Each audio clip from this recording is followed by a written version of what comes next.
Hello, guys. This is Mo and Lando, and today we are gonna talk about a very beautiful movie called Gabbeh.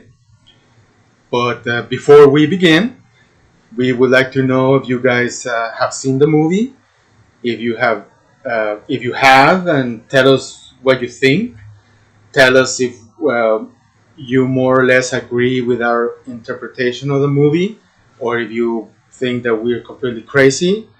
Whatever, we're here to open-minded, want to listen to your opinions. So just make sure that you tell us in the comment. That way, we can have engage in the discussion. So Gabbeh is a 1996 Iranian film by director Mohsen Makhmalbaf, and I'm sure I butchered that, but what are you gonna do? And Gabe means rug, as in a Persian rug, and it's one of the movies that are part of the director's poetic trilogy. The other two films are The Silence and The Gardener, and we'll be talking about those sometime in the future. Yeah, and with that said, it's important to note that poetry is very important in Iranian culture. It's part of their, you could say, the fabric of their culture. They cite poems, famous poems, in everyday conversation. In schools, they memorize poems, and to be Iranian is to know Iranian poetry. And that is expressed in the movie in several forms. A couple of the characters, they recite poems throughout the movie, and Iranians use, or other cultures, including Iranians, use poetry as a form of shorthand because they know what the poem is about. They know what the point of the poem is. So instead of going on a little tangent trying to explain things, they just quote the poem. The other person understands it, so it's a shorthand way to get complex or ideas that take a little longer to explain to move forward. And instead of a parable, why not poetry? Correct. And so that being said, our consensus is that the movie Gabe is itself both a poem and a Persian rug. But first, let's talk about the plot. So the plot is essentially is the narrative of um, a a nomadic tribe's migration journey, and and uh, and this migration journey, instead of being told in a very didactic and first we go here, then we go there type of way, the director uses two love stories.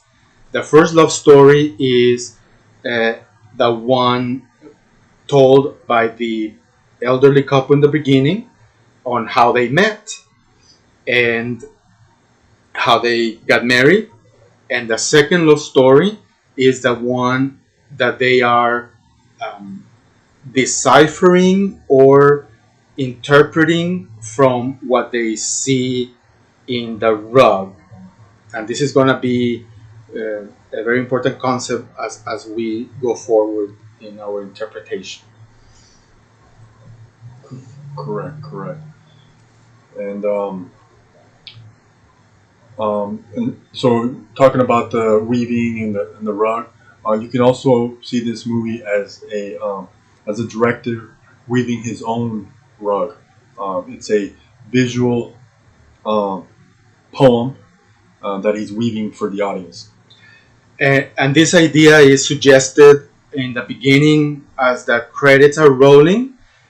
All you hear is the sound of the weavers pressing the wool and so they are so the weavers are weaving a gabe, and by comparing the weavers to the filmmakers, then it suggests that the film itself is a gabe. So how do Persian rugs express their ideas? They express them silently, obviously, because rugs don't talk, but through colors and through the images that the weaver uh, shared with us.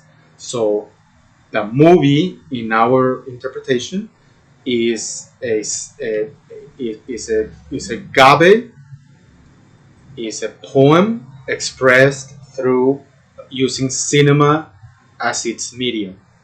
Now, when we think of poetry or poems, what are the tools that a poet uses? Well, the poet uses um, the tone, the mood of the rhythm of the words, the metaphor of certain symbols, certain animals or plants that we associate with certain other ideas as metaphors. Using a lot of symbolism to tell the story through poetry. Well, the Gabe weavers use the same techniques in their as they weave, The rug making. and the director, the filmmakers, they use the same techniques in which we tend to call pure cinema to share with the audience what the movie is about. So these cinematic techniques are composition, uh, color, soundtrack, sound effects, all that kind of stuff. So that's why we encourage people to understand this movie as a poem being told through cinema. That's a beautiful presentation. Thank you. Um, so we are going to talk about the three major themes. There's a lot of points and a lot of little hidden things that people will cling on to talk, but right now we're just going to focus on three. And the first one you suggested would be Life is Color. So tell us why you picked that one. So, Life is Color. Just from the movie itself, it's if you just don't follow the dialogue or anything else, it's just what stands out is the color, the dresses, the gaves. Um, that's what I gathered from Life is Color. Correct. And the movie itself, the phrase "life is color" is presented in the movie itself, and is presented in a very particular scene. There's a scene where the mother, they've been walking for several months. She's pregnant and she's about to give birth. And giving birth is a very special occasion. However, it's also a very painful and messy occasion with all these bodily fluids and whatnot. But so the tribe, they understand this, but at the same time they understand that after this painful event, the end result is a new baby, is life. So that's why they keep saying, hey, life is color, life is color. And by repeating this, it suggests to the audience that um, what is going on through the tribe's experience can be echoed by the colors that they use in their gabe. And so before we go a little deeper into that, the opposite is also true. When dark colors, particularly black colors, are used, then it tells the person who's looking at the gabe, it tells them that something negative, particularly death, may have occurred at that time. So a person who knows how to interpret the gaves just looking at the colors. If they see a lot of colors, they interpret this particular year was full of life, full of important, happy moments. And on the other hand, if the Gabbeh tends to be a little more darker and somber, then the person would interpret that that particular year things were not so great. So you see a bunch of colors, that means life was beautiful that year. And this is also echoed in the scene where the character that we know as the uncle goes into the school, the tent. Essentially, it's just a tent, and there's a teacher there teaching math to the kids, and then the uncle goes in there and he starts. It's a very beautiful, very magical, symbolic scene. So I encourage you guys to go see it. But essentially, the uncle is with the kids and he points at a field full of yellow flowers, and then he pulls a bouquet of yellow flowers, and then the same thing with the sky and with the water, and then he combines the two, etc. So then it's providing kind of like the key for the audience to look at this film, look at the colors, and then try to understand the meaning of what's going on based on the colors being used at that particular moment. Yeah, it's instead of being a passive experience and being handheld through the film, he's allowing the audience to be engaged and actively interpret these images, these colorful um, scenes, and yeah. In that particular case, it reminds me of that Alejandro Jodorowsky quote. He's talking about another film, but called El Topo, but we'll adapt it to Gabbeh. So Alejandro Jodorowsky's quote says, "If you are a limited person, then Gabbeh is a limited film. But if you are a great person, then Gabbeh is a great film." And we are of the opinion that Gabbeh is a great film. The second theme that we want to touch upon is we're going away from the abstraction into like the more mundane things that the film is talking about, and is the relationship of the tribe with number one, nature; number two, modern society, particularly the Iranian state; and lastly, the relationship of the tribe as a whole to its individual members. You want to speak a little bit about that? Oh, to the nature point, just their migration, how they interact with the elements and the change of seasons. That was Correct. And each season brings particular duties, right? So, for example, during spring, which is where all the flowers are blooming, etc., then the kids go around collecting. Each kid specializes in a particular flower, particular color, and then they take them to the a little bit elder kids, preteens or teens, who are the ones cooking these flowers in order to make dye, and the dye is obviously used to color the wool. So then you create different color yarns. And the other relationship would be the relationship between um, the state.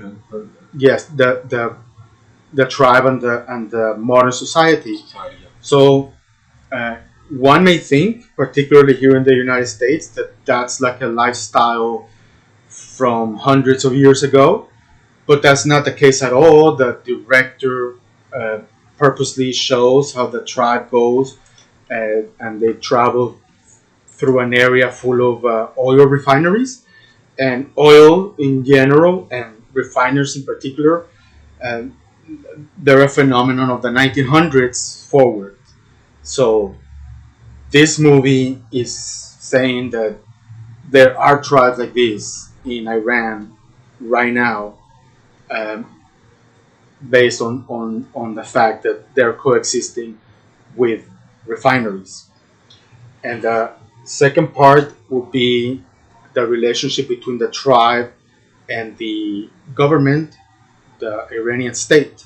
So we have a very nice scene, like I said, of the uncle going to one of these rural schools or like traveling school, because essentially it's just a tent, and you have a teacher, and that teacher is just um, telling the kids, repeat after me and remember these. And it's 5 times 1 is 5, 5 times 2 is 10, or whatever, and all the kids are just mechanically repeating that.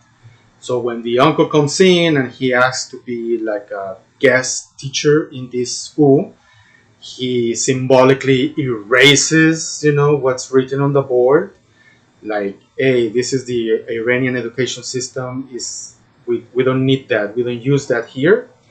And then he goes into this kind of symbolic, metaphorical, using the hands with different colors and um, pulling flowers and all this, essentially telling the kids, hey, we are nomadic tribe and our classroom is out there.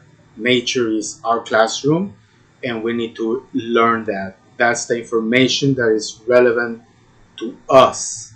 So it's a little jab at the Iranian government, but it's all good. Correct, and he's teaching them what's important in their society, what helps them thrive in a nomadic way of life. It's not necessarily mathematics. It's okay, what color do I need, or what flower do I need to make this color? How do these colors interact? And these colors and these vivid images are what they weave into their stories. These goblins. Correct. So, as you can see, this segues into our third theme, and the third theme is the Persian rugs, the Gabbehs, and how they are the economic tool that moves this whole lifestyle forward. And as we already said, this is the story of how the tribe goes in its annual migration journey. So then at some point they are raising the sheep and raising the baby sheep, the baby goats, feeding them, taking care of them, and then eventually they need to shear them, and then they need to clean and dye the wool. And first they need to spin the wool into yarn, and then they dye the yarn, and then now the actual weaving starts. So then the weavers, their job is to create the rugs, yes, but they have the freedom to create the designs that they want. And is suggested by the in the film that they get inspiration from what's going on around them at that moment. So the Gabbes tell the collective story of the community, but they also tell the the story of the individual weaver, because even though there's one event that affects everyone in that community, but the event affects the individual weavers differently, and they project it in their work in different ways. As we already spoke, color is the most important way that they express these emotions, but also the particular images that they choose to portray these situations is also up to the individual. It's left up to the individual. So, for example, the gabe that the old man and the old lady are trying to uh, decipher and figure out what story is telling them. And right away, you can see that there's a horseman on a white stallion with carrying a girl, and so it suggests that this is like a very passionate love story where they are eloping. So you can see that the person who wove this particular gabe was very that was in her mind, so much so that she decided to create the image of it. And you know, it takes a long time to read it, a long time to present it, so you can see that this person was thinking about that over and over. And because the old guy and the old lady, they are very much in love, and they are very in tune with poetry and poetic images. So that's why they are the type of people who would look at this gabe, appreciate it, and try to um, decipher exactly what story is being told through this series of colorful yarns. Yeah, and then just to add to that, um, be nice to touch a little bit on how the agaves also uh, um, the interaction between the individual and the society, and how, for example, in this particular agave, where the horseman and the bride um, are eloping, the the woman's individual needs of wanting to get married, because that's how the story also permeates throughout the movie, is at odds with the needs of the community. Correct. Yeah. Um, anyways, yeah. Yes. No, no, no. That's actually a very good point. Because um, the story of the Gabe, um, it suggests, like we said on the previous theme, the relationship between the individual and the rest of the community. So this particular storyline that we're following for the Gabe, she's expressing her story, like the Gabe transforms into a young woman, and she is telling her story to the old couple. And she has this desire to get married and form her own family. And there's a suitor, you know, um, essentially kind of chasing the tribe, uh, who wants to marry this girl. But the community put barriers between her and her happiness. So the first barrier, that the father says, yes, you can get married, but first we need to find your uncle a wife. So this is how we go into that love story of how the uncle met his wife.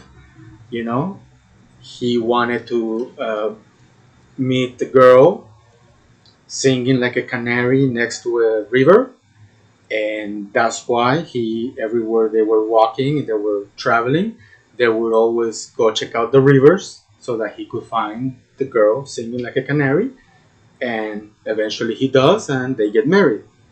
Well, now that they're married, it's her turn to get married, but now her mom gets pregnant, and her dad says, no, you cannot get married until your mom gives birth. So now she has to wait for that to happen. And you can see that's the best thing for the community in general, but it's not the best thing for her. And when that happens, then the father comes up with another barrier, until eventually she decides that the only way that she can get married and be happy with the suitor who's pursuing her is by running away and eloping with him.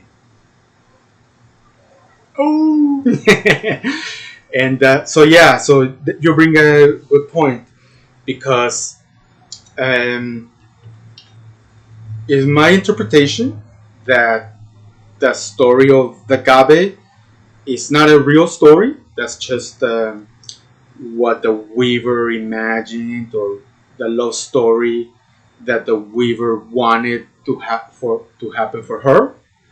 and and that's echoed by the movie itself, and that is using the elements of cinema. And one of the elements of cinema that they use to portray, to show this passion, to show this desire of the suitor to the audience, is by always associating the suitor with um, a hungry wolf. And this hungry wolf is howling, and the Gabbeh girl is asked, like, "Ooh, what does this howling wolf mean?" And right away, she understands what it means, and she says, "Is my lover saying that he's impatient and can no longer bear be without me?" So again, this is just the howling of a wolf, but the audience is left with how to make sense of what's going on, and you interpret it the way you want to interpret this movie. We just happen to um, choose to interpret this movie as a narrative of full cinema. So if you just want to be spoon fed the plot through dialogue, through explosions and things like that, is gonna be very confusing and maybe even boring for you.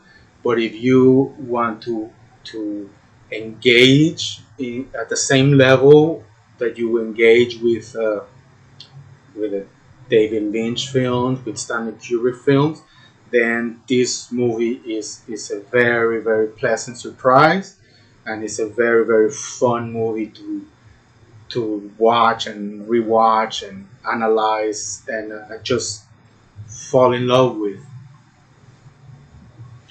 You wanna open up, add anything else? Yeah. Just to echo what you said. Um, it, if you want to go along for a ride, this is a good movie for a good ride. And in terms of the quilt, the Gabbeh, yes, it's a rug, but a better it's it's more like a quilt. That would be a more apt comparison.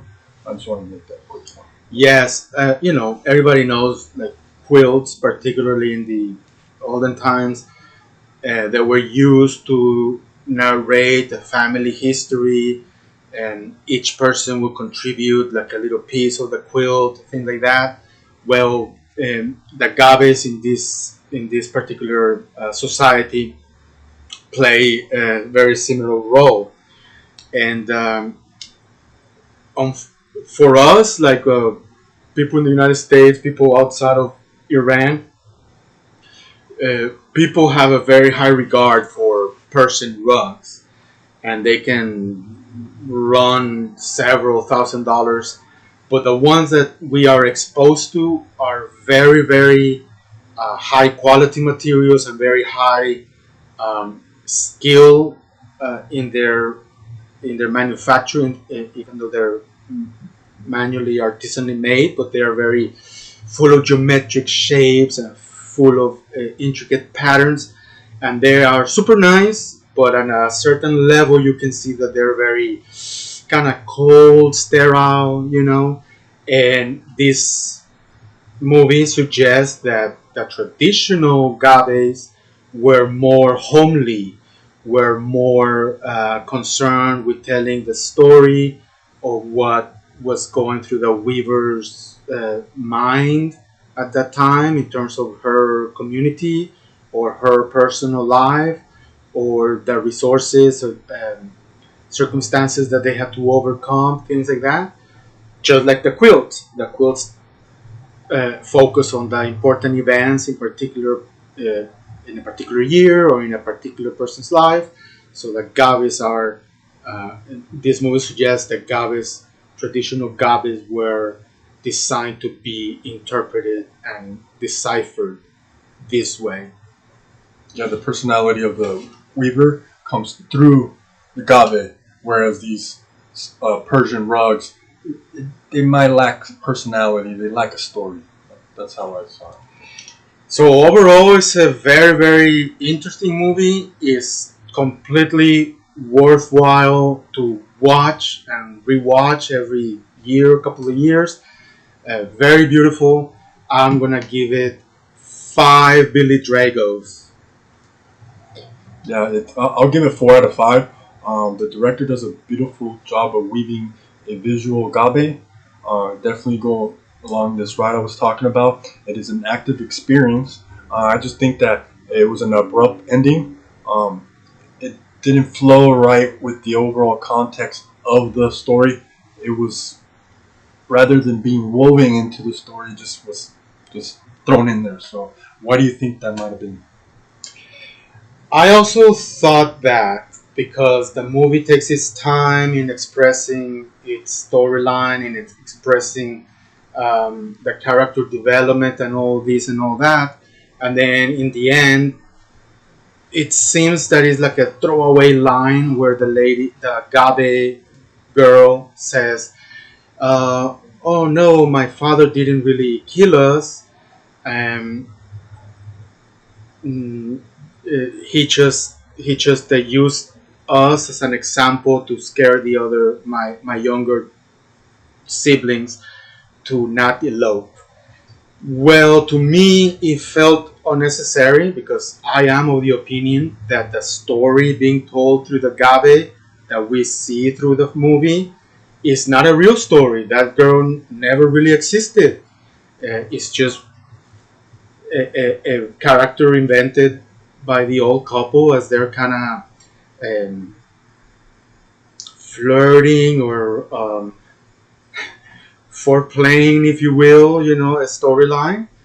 But uh, I can see why it was not very clear for certain people that that story was completely fictitious, and they wanted to be like a real story of a real girl who eloped and with her suitor, and that's why just leaving it at that, and it suggested that the father did shoot them, and I can see people who are following that train of thought would just leave the cinema very brokenhearted, like, hey man, this is a beautiful, very beautiful film, and then it's like, boom, sad ending at the end. What's going on?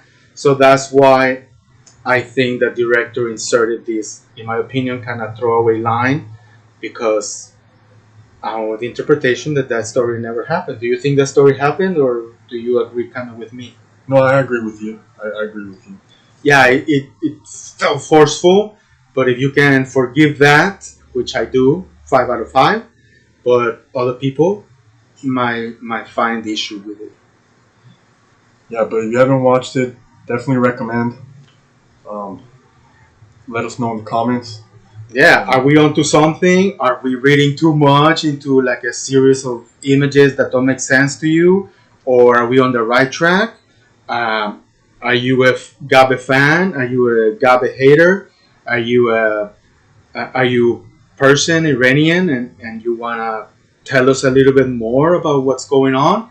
Because we are from the outside, kind of looking in, and we're always open for um, ideas and other interpretations. And if you have any movies that you want us to check out, um, we'll be glad, and then we can talk about them, and you can like us or hate us.